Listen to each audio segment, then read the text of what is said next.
Hello friends, स्वागत है राजगुरु जी YouTube channel में। और आज के इस वीडियो में हम स्थायीकरण और एसीपी लगने के बाद किस तरह से घर पर बैठे ही अपने एरियर को बना सकते हैं, एरियर शीट तैयार कर सकते हैं और एरियर का कार्यालय आदेश तैयार कर सकते हैं। बहुत ही इजी वे में बताऊंगा, आप खुद चाहे तो इसे बना सकते हैं। किस तरह से बनाना है मैं आपको बताऊंगा। तो मेरे पास फिलहाल एक एक्सेल शीट है जो आप स्क्रीन पर देख ही सकते हैं। एक्सेल शीट में संपूर्ण डाटा दे रखा है। इस एक्सेल शीट में किस तरह से आपको कार्य करना है मैं आपको बता देता हूँ। इस तरह की एक्सेल शीट आपको एक मिल जाएगी। एक्सेल शीट कहाँ से डाउनलोड कर देखिए वो भी मैं आपको वीडियो के बीच में बताऊंगा। तो आप वीडियो को पूरा जरूर देखिए। एक भी स्टेप अगर आप चुकते हैं तो निश्चित रूप से कोई गलती हो सकती है, तो वीडियो को बड़े ध्यान से देखिएगा। ये एक्सेल शीट आपको मैं अपने इसी वीडियो में बताऊंगा कहाँ से मिलेगी। तो सबसे पहले जैसे आप एक्सेल शीट ओपन करेंगे इस तरह की एक फाइल ओपन होगी। यहाँ पर सबसे पहले यहाँ इंट्रो दे रखा है, तो आप इंट्रो को ध्यान से पढ़ लीजिएगा। इंट्रो में सारी डिटेल दे रखी है, इसी किस तरह से बनाना है और जो कुछ परिवर्तन करना है कहाँ करना है और लास्ट में कौन सी एरियर शीट होगी जो आपको प्रिंट करनी है। तो चलिए बता देता हूँ। तो यहाँ पर जब इंट्रो में आओगे तो यहाँ इसे पढ़ लीजिएगा। इसके बाद ये मुख्य रूप से हमें मास्टर पर क्लिक करेंगे तो यहाँ पर हम एडिट कर पाएंगे संपूर्ण आदेश को। पूरा आदेश यहाँ से ही एडिट होगा।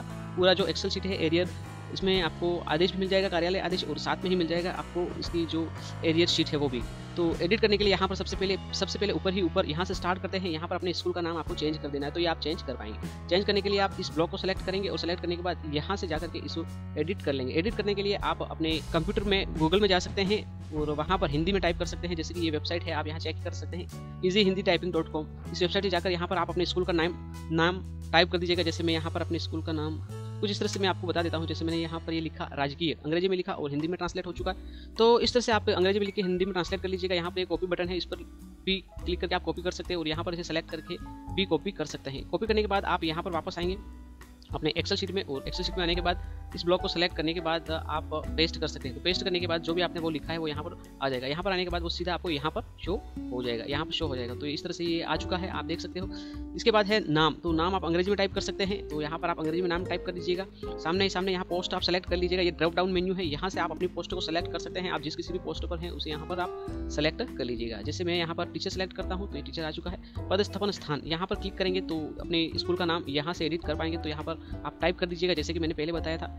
यह करने के बाद आप यहाँ पर अंग्रेजी में एम्प्लॉय आईडी टाइप कर दीजिएगा और यहाँ पर आपकी वास्तविक कार्यक्रम तिथि भी टाइप कर दीजिएगा। इसके बाद यहाँ पर लेवल सेलेक्ट कर लीजिएगा। ये ड्रॉप डाउन मेन्यू है, आप किस लेवल में आपका कंफर्मेशन हो रहा है। लेवल 10, मेरे जैसे L10 है तो L10 सेलेक्ट कर लेता हूँ। सेलेक्ट करने के बाद यहाँ पर वेतन नियतन का कारण आप सेलेक्ट करेंगे, इस पर क्लिक करेंगे ड्रॉप डाउन मेन्यू में। अगर आप एसीपी के लिए कर रहे हैं तो एसीपी सेलेक्ट कर लीजिएगा। प्रमोशन वगैरह हो तो उसे भी सेलेक्ट कर लीजिएगा। नोशनल हो तो उसे भी सेलेक्ट कर लीजिएगा। मेरा यहाँ पर नोशनल है तो मैं नोशनल पर क्लिक करके इसे ओपन कर सेलेक्ट कर देता हूँ। उसके बाद यहाँ पर आप एसीपी या फिर स्थायीकरण से पहले जो वेतन था उसको यहाँ सेलेक्ट कर लेंगे। जैसे मेरे यहाँ पर था 23,700, तो मैं 23,700 यहाँ भर रखा है। इसके बाद वेतन नियतन कंफर्मेशन दिनांक, तो आप किस तारीख को स्थायीकरण हो रहा है उसे यहाँ पर वो तारीख ऐड कर दीजिएगा। जैसे कि मेरा यहाँ पर 3/10/2020 है तो मैं 3/10/2020 सेलेक्ट कर लेता हूँ, भर देता हूँ। भरने के बाद आप यहाँ पर अगर आपका फिक्स पे है तो आप फिक्स पे ही सिलेक्ट कर लीजिएगा। इसके बाद यहाँ पर आप एसीपी का कारण तो इसे ना कर दीजिएगा, और अगर एसीपी है तो आप उपयुक्त में से द्वितीय तृतीय जो भी एसीपी है प्रथम एसीपी उसे सिलेक्ट कर लीजिएगा। मेरा कंफर्मेशन है इसलिए मैं यहाँ पर एनए सेलेक्ट करता हूँ। आदेशकर्ता अधिकारी, तो आपके पास जो स्थायीकरण का आदेश होगा उसमें उसके लास्ट पेज पर जिस अधिकारी के भी हस्ताक्षर हैं उस अधिकारी का पूरा नाम यहाँ पर लिख दीजिएगा। जैसे कि मेरे केस में जिला शिक्षा अधिकारी मुख्यालय प्रारंभिक बांसवाड़ा है तो मैं मैंने एडिट वहाँ से टाइप करके यहाँ पर लिख दिया है। जैसे कि मैंने वहाँ पर टाइप किया और यहाँ पर क्लिक करने के बाद यहाँ से आप इसे पेस्ट कर दीजिएगा जो भी आपका सही है उसे, और वो यहाँ पर शो हो जाएगा बिल्कुल इस तरह से। आदेशकर्ता कार्यालय आपके आदेश के स्टार्ट में ऊपर लिखा होगा किस कार्यालय से रिलीज हुआ आदेश, तो उसे यहाँ पर कॉपी पेस्ट कर लीजिएगा या लिख लीजिए अगर आप लिख सकते हो तो। इसके बाद यहाँ पर आप अपने आदेश का क्रमांक यहाँ पर लिखेंगे। आदेश क्रमांक लिखने के बाद आगे बढ़ते हैं। यहाँ है पदोन्नति पर कार्यालय आदेश हेतु, तो अगर पदोन्नति है तब यहाँ पर भरना है, नहीं तो इसे डिलीट कर दीजिएगा। अगर भरा हुआ आ रहा है तो यहाँ पर भी डिलीट कर दीजिएगा और यहाँ पर भी खाली रखना है, यहाँ खाली रखना है स्थायीकरण के लिए। और यहाँ पर L10 सेलेक्ट कर लीजिएगा, हालांकि ये भरना भी नहीं है आपको, और यहाँ पर भी आप कर सकते हैं लेकिन ये भरना आपको बिल्कुल भी नहीं है। इसके बाद यहाँ पर राइट सेक्शन में देख सकते हैं कार्यालय मोहर।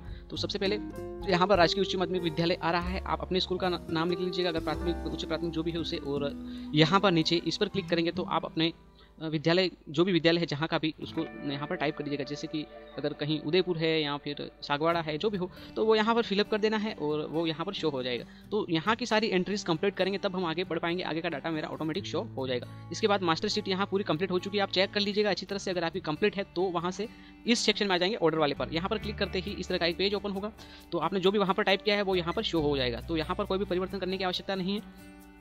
यहाँ पर आप देख सकते हैं आदेश पूरा यहाँ पर शो हो रहा है और आपने जो भी वहाँ टाइप किया है वो यहाँ शो हो जाएगा। यहाँ पर आपका नाम मिल जाएगा, आपका पद मिल जाएगा, पदस्थापन स्थान आ जाएगा यहाँ पर, और इसके बाद यहाँ पर कार्यकरण तिथि आ जाएगी, स्थायीकरण नियमित वेतन श्रृंखला प्राप्ति की तिथि यहाँ पर शो हो जाएगी आपको। और इसके बाद स्थायीकरण से पूर्व कितना पेमेंट था, स्थायीकरण के उपरांत कौन सी तारीख को स्थायीकरण हुआ है और पेमेंट कौन सा आपको लगने वाला है, और पे लेवल यहाँ पर आ जाएगा, और यहाँ पर आ जाएगा आपका मूल वेतन जो स्थायीकरण के उपरांत होगा। आगामी वेतन वृद्धि 1/7/2021 आ रहा है तो आपके भी ऑटोमेटिक शो हो जाएगा। स्थायीकरण के बाद आपकी वेतन वृद्धि कब होनी है वो यहाँ पर ऑटोमेटिक आ जाएगा। यहाँ पर अगर आप देखें तो यहाँ पर मेरे स्कूल का नाम और प्रधानाचार्य की सील मोहर लगने के लिए इस तरह का ये आ चुका है, तो यहाँ पर उनके साइन होंगे। नीचे की तरफ स्क्रॉल किया तो यहाँ पर आप देखें तो जो मैंने वहाँ टाइप किया था सारा यहाँ पर शो हो रहा है। जिन जिनको भी प्रतिलिपि जाएगी उनका यहाँ पर ऑटोमेटिक आ चुका है, तो आप अपने पास ये चेक कर सकते हैं। इसके बाद है डाटा एंट्री का ऑप्शन। तो अगर यहाँ पर आपको कुछ भी एडिट करना है तो वो आपको मास्टर शीट में जाकर एडिट करना होगा। अब मैं डाटा एंट्री पे क्लिक करके आगे बढ़ जाता हूँ। डाटा एंट्री वाले सेक्शन में कुछ इस तरह का शो होता है, आपका नाम वगैरह ऑटोमेटिक आ चुका है और एनपीएस ये सारा है। अगर आपके एनपीएस नहीं है तो वहाँ से सेलेक्ट करना पड़ेगा। अगर यहाँ आप सेलेक्ट करेंगे तो नो कर दीजिएगा, अगर नहीं है तो, लेकिन एनपीएस है तो इसे यस कीजिएगा। पोस्ट आप ऑटोमेटिक यहाँ शो हो जाएगी और इसके बाद यहाँ पर आप फिक्स पे भी देख सकते हैं। तो ये फिक्स पे आ रहा है। Type of arrear confirmation arrear आ रहा है स्थायीकरण का, और यहाँ पर किस दिनांक को आपका स्थायीकरण होना है उसे आप चाहे तो इसे भर भी सकते हैं अगर चेंज करना है तो मास्टर शीट में। और यहाँ पर आपका कौन सी तारीख तक का एरियर बनाना है उसे यहाँ पर आपको फिलअप ज़रूर करना है। तो मेरे केस में यहाँ पर मैं अपनी तारीख डाल देता हूँ। तो मैंने अपनी डेट डाल दी है यहाँ पर, जैसे कि मैं 31 जनवरी तक इसे करना चाहता हूँ तो मैंने अपनी डेट यहाँ डाल दी है। यहाँ पर ऑटोमेटिक मंथ आ जाएगा, यहाँ से यहाँ लगा कर जो भी मंथ हो रहे हैं वो यहाँ पर आ जाएगा। तो मैंने ये टाइप करते ही यहाँ ऑटोमेटिक आ चुका है। और इसके बाद नीचे की तरफ आप देखेंगे तो यहाँ पर उन चारों मंथ की डिटेल आ चुकी है और बेसिक पे कितना बनता है वो भी यहाँ पर शो हो रहा है। इसके बाद आप यहाँ पर डीए रेट और एचआरए देख सकते हैं। अगर कोई परिवर्तन है तो कर सकते हैं, हालांकि यहाँ कोई परिवर्तन करने की आवश्यकता बिल्कुल भी नहीं है। इसके बाद ये दोनों एक्स्ट्रा एंट्रीज आ रही है तो मैं इनको दोनों को यहाँ से हटा देता हूँ। डिलीट कर दिया तो आप यहाँ पर चेक कर सकते हैं मैंने डिलीट कर दिया। अब आपने जो भी वेतन उठाया है वो यहाँ पर आप 23,700 के हिसाब से 4 महीनों की जो भी है वो यहाँ पर शो हो रहा है। और इसके बाद आप यहाँ पर देख सकते हैं डी एच आर कुछ भी नहीं है तो यहाँ कुछ भी नहीं शो हो रहा है। इसके बाद आगे बढ़ते हैं। यहाँ पर अब आप एरिया चेक करने के लिए यहाँ पर क्लिक कीजिएगा। यहाँ पर आपके एरिया का सारा विवरण शो हो जाएगा। सबसे पहले आपके कार्यालय का नाम, पोस्ट वगैरह यहाँ पर शो होती है तो आप देख लीजिएगा जो भी है, और वेतन कब से कब तक का एरियर बनाना है वो यहाँ पर दिख जाएगा आपको। यहाँ पर आप अगर देखें तो यहाँ पर चारों मंथ आ चुके हैं और मंथ फर्स्ट में आपका कितना बेसिक बन रहा है वो यहाँ पर शो हो जाएगा। डीए कितना बन रहा है, एचआरए कितना बन रहा है, स्थायीकरण के बाद वो सारे चारों महीनों का यहाँ डिटेल आ जाएगी। और इसके बाद अगर आप यहाँ पर देखें तो ऑलरेडी डाउन जो आ रहा है, यहाँ पर आपने पेमेंट ऑलरेडी उठा चुके हैं तो यहाँ पर देख लीजिए आप इतना बेसिक बना था और ये टोटल इतना हुआ था 23,723 और ये ऊपर जो भी है। और इसके बाद आप यहाँ पर देखेंगे तो आपका बेसिक वगैरह डिफरेंस कितना है, आपका अंतर वो यहाँ पर शो हो जाएगा, कितने का अंतर है। डीए एचआरए सब मिला करके ये अंतर यहाँ पर शो हो रहा है और यहाँ पर आपका कितना एनपीएस कटा था वो यहाँ पर शो हो जाएगा। और इसके बाद आपका और कोई डिडक्शन है जैसे जीपीएफ, आरपीएम, अगर एसीपी से रिलेटेड है तो उसकी फिलअप एंट्री यहाँ पर आपको खुद ही करनी है। अगर आपके एसीपी लग रही है और डिडक्शन हुआ है तो इसके बाद यहाँ पर आप चेक कर सकते हैं कोरोना रिलीफ फंड। तो यहाँ पर हालांकि मेरा अक्टूबर में लगभग जो भी कोरोना की कटौती हुई है मैं उसे यहाँ पर फिलअप कर दूंगा। अगर आपकी कोई कटौती जीपीएफ में हुई है तो आप यहाँ पर ड्यू पर क्लिक कर सकते हैं और यहाँ पर एंट्री कर सकते हैं। अगर यहाँ नहीं हुई है, जैसे मेरे कोरोना रिलीफ फंड में हुई है तो मैं यहाँ पर जैसे उसे लिख दूंगा तो वो ऑटोमेटिक माइनस हो जाएगा। मेरा जैसे यहाँ 765 रुपये की कटौती हुई है तो मैं यहाँ पर कटौती फिल कर दूंगा। तो आप देखेंगे यहाँ पर जैसे मैं यहाँ पर अपनी डिडक्शन को एंट्री करता हूँ, मतलब जो कटा है उसको, तो यहाँ पर वो बढ़ चुका है, देखा आपने, यहाँ ये बढ़ चुका है तो डिडक्शन यहाँ आ जाएगा। इतनी कटौती हुई थी तो कटौती होने के बाद ये नेट अमाउंट आ चुका है और यहाँ पर अगर आप देखें तो ये नीचे की तरफ सारा विवरण शो हो रहा है। तो इस तरह से आपको अपना एरियर शीट तैयार कर लेनी है, बहुत ही आसान एवं सीधा है।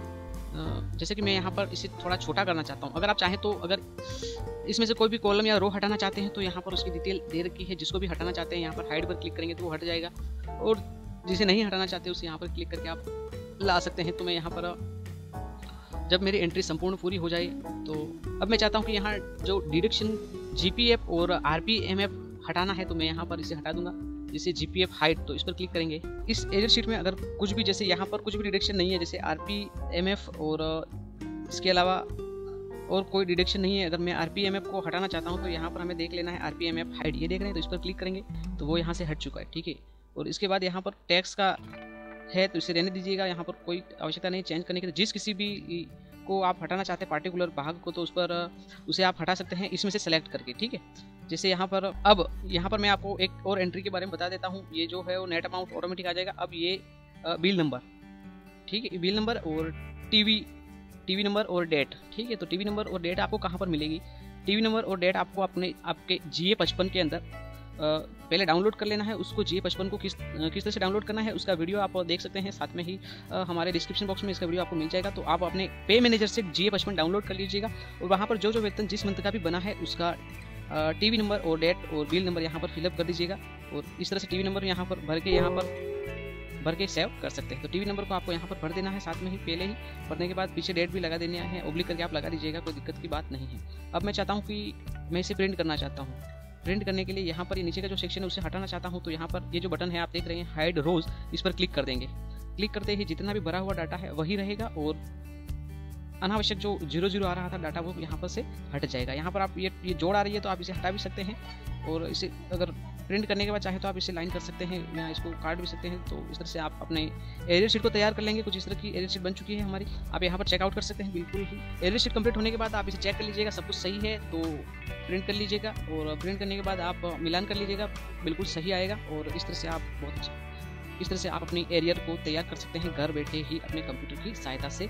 अब मैं आपको बता देता हूँ इसका जो एक्सेल शीट है वो कहाँ मिलेगी। तो एक्सेल शीट का जो लिंक है वो आपको डिस्क्रिप्शन में मिलेगा, लिंक पर क्लिक कीजिएगा, ये एक्सेल शीट आपको डाउनलोड हो जाएगी। डाउनलोड होने के बाद इसमें वांछित परिवर्तन जो भी है उसे कर लीजिएगा। करने के बाद आप इसे प्रिंट कर सकते हैं। तो मैं यहाँ पर Ctrl+P दबा करके इसे प्रिंट करने की तरह से क्लिक करता हूँ, Ctrl+P और प्रीव्यू देखता हूँ। तो मेरी एक्सेल शीट कुछ इस तरह की बन चुकी है, आप देख सकते हैं। बिल्कुल ही शानदार एक्सेल शीट बनी है।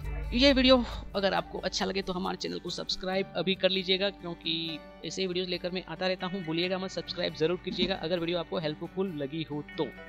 यहाँ पर प्रिंट बटन पर क्लिक करके आप इसे प्रिंट कर लीजिएगा। जल्द ही मिलते हैं एक नए वीडियो के साथ। अगर कोई कमेंट है तो बॉक्स में जरूर लिखिए नीचे की तरफ। लास्ट में फ्रेंड एक चीज़ बताना भूल गया, ये जो एक्सेल शीट है वो तैयार की गई है हंसराज जोशी द्वारा। तो उन्हें भी खूब खूब धन्यवाद और आभार। Good bye.